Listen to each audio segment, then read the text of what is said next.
दोस्तों अस्सलाम वालेकुम। मां शाह लतीफ़ साईं जा ॿ बैत पढ़ां थो जेके सुर कामोॾमो आहिनि।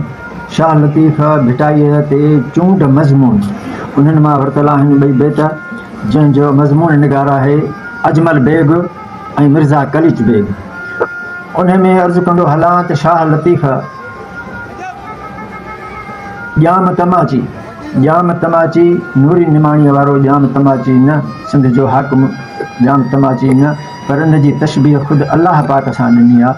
उहो बैत तव्हांखे ॿुधायां थो त नकी ॼायो ॼाम खे नकी ॼाम विया, नंढी वॾी गंदरी आ सभिनि सिया, लम यल्द वल्लम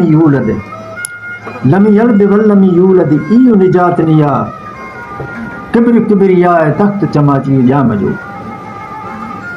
ॿियो बैत आहे जंहिंमें नूरी निमाणीअ जी तशबीह नबी साईं सां शाह लतीफ़ ॾिनी आहे। नूरी निमाणी पिंजर वारी न, शाह लतीफ़ हुज़ूर सल्लल्लाहु अलैहि वसल्लम सां तशबीह ॾिनी आहे त हथें पेरे आर खिणे मुंहुं न मुहाणी, जीअं सॻो विच सुंदड़े तीअं राजनि में राणी, असुल हुई उनखे अहल ॼामाणी, पोइ समय सुञाणी ॿीड़ो ॿधसि ॿाह में।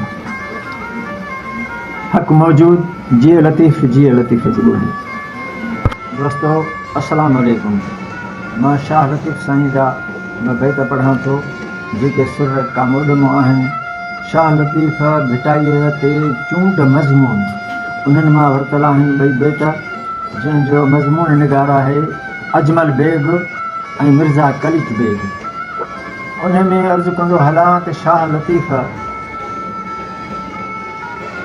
ॼाम तमाची नूरी निमाणीअ वारो ॼाम तमाची न, सिंध जो हाकिम ॼाम तमाची न, पर इन जी तशबीह ख़ुदि अलाह पाक सां ॾिनी आहे।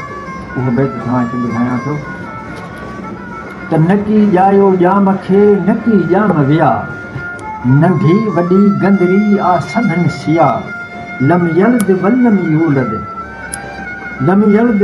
यूलद इहो निजात निया, किबिर किबिरिया तख़्त चमाची ॼाम जो।